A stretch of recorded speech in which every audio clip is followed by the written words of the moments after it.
I've been doing maintenance at Cedar Grove Apartments for 6 years now. It's not a fancy place, but it's decent. 3 floors, 30 units, mostly long-term residents. Working maintenance, you get to know everyone's routines, their habits. Which tenants clean regularly, which ones hoard stuff, who takes care of their place and who doesn't. That's why what happened in 2B still bothers me. I should have noticed sooner. It started with a complaint from Mrs. Rodriguez in 1B. She'd been there forever, one of our best tenants. Real quiet, never complained unless it was serious. She reported water stains on her bathroom ceiling, getting worse over the past week.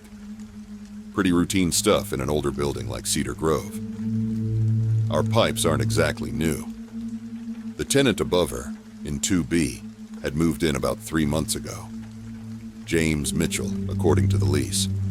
Management loved him, rent always paid early. No complaints from neighbors, kept to himself. He'd only called maintenance once, right after moving in, to have his garbage disposal looked at. Nothing unusual there. When I went to check 2B, no one answered. Called his number from our tenant file, got a generic voicemail. Property manager Sarah said he worked nights at some tech company's data center, slept during the day. Made sense. We had a few night shift workers in the building. She gave me permission to enter for emergency maintenance. First thing I noticed was the air cold, like he kept the AC running full blast all the time. The apartment was spotless, not just clean, but empty. No personal items anywhere. No clothes, no mail, no dishes in the sink. Living room had basic furniture, still with store tags on some pieces. Kitchen looked unused. Moving boxes stacked against one wall, still sealed, labeled things like books and kitchen stuff. The bathroom looked normal at first. Everything white, sterile almost. No shower curtain, no bath mat, no toothbrush or toiletries. That's when I noticed the shower drain. Someone had replaced the standard strainer with a custom one much finer mesh, looked medical grade. Not something you'd find at Home Depot. Had to be special ordered. There was this smell too. Faint, but sharp. Like cleaning products, but stronger. Reminded me of when we have to clean units after biohazard situations. I found some bottles under the sink. Industrial-grade cleaners. The kind you need a license to buy. The leak was behind the shower wall, which meant cutting into the drywall. Corroded pipe fitting, totally normal in a building this old. But while I was replacing it, my work light caught something in the wall cavity. A small plastic bag had gotten stuck on a pipe, probably fell down from the floor above during some previous repair. Inside was a driver's license, not Mitchell's. Belonged to a woman named Rebecca Torres. Never seen her around the building. License was current, but something seemed off about it. Looked too new for the issue date. That's when things started clicking. The empty apartment, the industrial cleaners, the fine mesh drain strainer that would catch hair or other things, the cold air covering any smells, the sealed moving boxes that never got unpacked. I called the police. Didn't touch anything else, just waited in the hallway. They came quickly when I described what I'd found. Detective Santos interviewed me for hours. By the end of the day, the whole building was a crime scene. Turned out James Mitchell wasn't his real name. The social security number on his rental application belonged to someone who died in 2019. The reference phone numbers went to burner phones. The tech company he supposedly worked for didn't exist. The apartment wasn't his home. It was his workspace. That fine mesh drain strainer? It was for catching trace evidence while he cleaned up after his real work. Those moving boxes weren't full of books. They were empty, just for show. The industrial cleaners were for removing evidence. He'd chosen the apartment carefully. Second floor for easy access, but not ground level. Elderly neighbor below who was hard of hearing. Corner unit with separate ventilation system. They found more IDs hidden in the walls and air vents. 3 missing women, all from different cities. Rebecca Torres was the most recent, reported missing 2 weeks earlier. She'd last been seen getting into a car with someone she met online. The other IDs belonged to women who'd disappeared over the past year. Looking back, there were signs. That first maintenance call about the garbage disposal? Nothing wrong with it. He was just checking our response time, seeing how thorough we were. Every time I came to that apartment, I did my job, fixed what needed fixing. Never looked too closely at anything else. Professional courtesy, respecting the tenant's privacy. That's what he was counting on. The neighbors started remembering things too. Late-night noises they'd dismissed. A chemical smell they'd blamed on regular cleaning. Heavy bags taken to the dumpster late at night. A guy who seemed almost too normal, too forgettable. Mrs. Rodriguez took it hardest. Couldn't sleep knowing what had been happening above her head. Said she remembered hearing things, but thought it was just normal apartment noise. The water stain on her ceiling, probably from all that cleaning. She moved out a month later. Couldn't stand being there anymore. The police never caught him. He must have been monitoring police frequencies, because by the time they got a warrant for his other properties, he was gone. They found evidence of similar setups in 2 other cities. Always in apartment buildings. Always with careful planning. Cedar Grove is different now.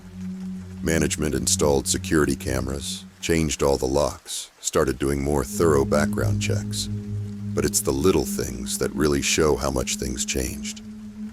Tenants are more suspicious of new neighbors. Everyone pays attention to strange noises now. Maintenance requests get more scrutiny. I still do maintenance here, but I'm looking for another job. Can't walk into an apartment without wondering what might be hidden behind the walls. Every routine call, every minor repair, I find myself checking a little more thoroughly, looking a little closer at things. The property manager says I'm being paranoid, but she wasn't the one who found that ID. Yesterday we got a maintenance request from 4C new tenant, moved in last month. Reported a problem with his shower drain. Probably nothing. Just a routine call, regular maintenance. But I keep thinking about that custom strainer in 2B. About all those routine maintenance calls that weren't routine at all. I'll check it tomorrow. And this time, I'll look behind every wall, under every sink, in every vent. Because sometimes, routine maintenance uncovers things that people want to keep hidden. Things that should be found. They renovated 2B last month. New drywall, new pipes, new everything. But no one wants to rent it. The official story was water damage, but people talk. Current tenants warn potential new ones. That apartment will probably stay empty for a long time. Sometimes, late at night when I'm on call, I think about all the apartment buildings out there. All those maintenance workers doing routine repairs, never looking too closely at anything. And I wonder how many other James Mitchells are out there right now, counting on people like me to just do our jobs and walk away. I thought moving into Riverside Apartments would be a fresh start after my divorce. Decent rent, covered parking, and a 3rd-floor view of the city. The landlord said Unit 312 had been vacant for months before I moved in. What he didn't mention was why the previous tenant left. My neighbor in 314, Michael, seemed normal at first. Early 30s, well-dressed, worked in finance according to our first hallway conversation. Always polite, but something felt rehearsed about his interactions. Like he'd studied how to act friendly without actually being friendly. The first weird thing I noticed was his schedule. Living in apartments, you get used to neighbor routines. But Michael's was too perfect. Left at 7:45 a.m. exactly. Returned at 6:30 p.m. exactly. Never deviated even on weekends. No visitors, no deliveries, no schedule changes. Then I started noticing the sounds. Not loud noises. He was oddly quiet. But at night, I could hear what sounded like furniture being moved. Always around 2 a.m., always the same pattern. Scraping sounds, then silence, then more scraping an hour later. like everything was being returned to its original position. The smell started about a month after I moved in. Something chemical, like bleach but stronger. It would come through the shared bathroom vent late at night. Building maintenance checked my bathroom twice, but found nothing wrong. I ran into our downstairs neighbor, Mrs. Hayes, while getting mail. She mentioned the previous tenant of my unit had complained about the same smell. Said she'd moved out suddenly, no notice. Left most of her furniture behind. I started paying more attention after that. Michael's windows were always dark, even when he was home. The cleaning service that came to other apartments never visited his. And despite claiming to work in finance, his clothes repeated every 5 days exactly, like a uniform. The final straw was the package. I'd gotten a delivery meant for 314 by mistake. When I knocked to give it to him, he opened the door just enough to take it. But I caught a glimpse inside. His apartment was empty, except for a chair and some plastic sheeting on the floor. The walls were bare, but there were marks where pictures had been. Lots of them. I looked him up online that night. No social media, no company profile, nothing. The only Michael Chen in finance locally hadn't worked in the industry for 3 years. He died in a car accident. I called the police non-emergency line, explained my concerns. They did a welfare check, but said nothing seemed wrong, just a private person who kept to himself. They suggested I stop snooping on my neighbors. 2 days later, I saw Michael carrying heavy garbage bags to the dumpster at 3 a.m. When he came back, he was wearing different clothes than he'd had on earlier. The next morning, there was a missing person report on the news. Woman last seen near our apartment complex. I gave my notice that day. Found a new place across town, broke my lease. The landlord didn't argue when I mentioned Unit 314. Moving out, I saw Michael one last time. He smiled and said he'd miss having me as a neighbor. Perfectly polite, perfectly rehearsed. That's when I noticed his shirt. It was the same one the missing woman had been wearing in her photos on the news.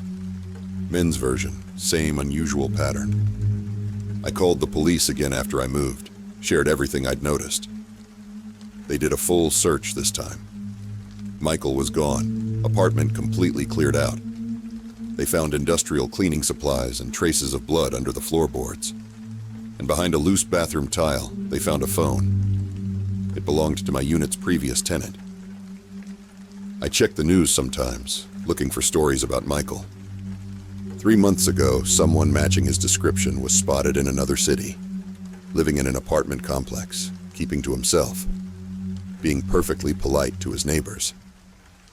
I live in a house now. No shared walls, no neighbors with suspicious routines. But sometimes I wonder about all those apartment buildings out there. All those people living side by side, never really knowing who's on the other side of the wall. They arrested him last week. He'd set up in another apartment complex 2 states over. Same routine, same schedule, same organized patterns. This time, a neighbor recognized him from a crime show episode about the previous cases. He'd changed his name, but kept the same habits. I guess some patterns are hard to break. The detective who interviewed me said people like him count on neighbors not paying attention, not putting the pieces together. In apartments, we're trained to ignore strange sounds, to mind our own business. He was right about one thing, though. I definitely pay attention to my neighbors now. After 5 years cleaning air ducts in apartment buildings across the city, you get used to finding weird stuff in ventilation systems. Lost jewelry, old photos, forgotten cash ducts are like time capsules of everything that slipped through vents over the years. But what I found at the Madison Heights apartments last week was different. It should have been a standard job. 12-story building, maintenance contract through my company. I'd cleaned their ducts before, but this time they'd added a new request service, the unused 8th floor too. Building manager said it had been vacant for renovations, but they were about to lease the units again. The 8th floor was colder than the others. silent except for the hum of the ventilation system. Dust sheets covered what little furniture remained. Standard stuff for a floor under renovation, except for one thing. The renovations looked finished. Fresh paint, new carpet, everything ready for tenants. So why was it still empty? My first red flag came at the access panel for Unit 804. Most buildings you find maybe a handful of items near each vent: dust bunnies, coins, maybe some paper. But this duct was like a storage unit. Driver's licenses, credit cards, phones, all neatly arranged, like someone had been collecting them. I photographed everything before touching it, company policy for valuable items. That's when I noticed the dates on the IDs. All women, all from the past 3 years. Some I recognized from missing person posters downtown. The other ducts on the floor were the same. Each one had different items, but similar patterns. Unit 806 had jewelry and watches. 808 had wallets. 812 had phones, dozens of them, all dead. Everything organized by type, like some twisted filing system. But it was Unit 810 that really got to me. The duct was full of notebooks, small ones like people use for diaries. Each one had a different name written inside, matching the IDs I'd found. The last entry in each was always the same. Something about viewing an apartment at Madison Heights. I called the police from the hallway. They arrived in minutes, unmarked cars, no sirens. The detective said they'd been looking for a connection between several missing persons cases. All women who disappeared after apartment hunting. No bodies ever found. The building manager disappeared that night. They found his real apartment 3 cities over. More IDs there, more notebooks. He'd been using vacant apartments to meet prospective tenants, using the ventilation system as his personal trophy case. The ducts let him access his collection without ever entering the units themselves. They still haven't caught him, but they found recordings on one of the phones. His voice giving apartment tours, always ending at the 8th floor. Always mentioning the excellent ventilation system. I still clean air ducts. Can't let one bad experience ruin a decent job. But now I photograph everything I find up there, no matter how small. Because sometimes the things people lose through their vents aren't lost at all. Sometimes they're hidden. And sometimes they tell stories that need to be told. The 8th floor of Madison Heights is occupied now. New tenants who don't know about the ducts above their ceilings, or what was found there. But every time I drive past, I see that row of windows on the 8th floor. And I wonder what else is still hidden in the maze of metal above their heads, waiting to be found by the next person who looks closely enough at what's really up there.